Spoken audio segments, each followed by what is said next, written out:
আসসালামু আলাইকুম। ঝটপট রান্নাঘরে। ও আমার বড় ছেলে। আজকে সকালে রুটি বানাইছিলাম, ও ভাজছে।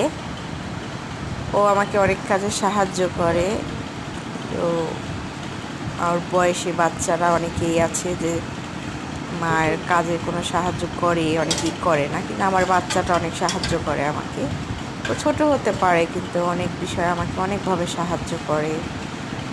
তারপরে মানে যে কোনো কাজ ও আমাকে সাহায্য করতে চেষ্টা করে, ট্রাই করে যে আমি আমার মাকে সাহায্য করি। তো আমার ছেলের জন্য সবাই দোয়া রাখবেন, ওর ভবিষ্যতে লেখাপড়া যাতে ও আরও মনোযোগী হতে পারে। আমার ছেলে ক্লাস 2-তে পড়ে।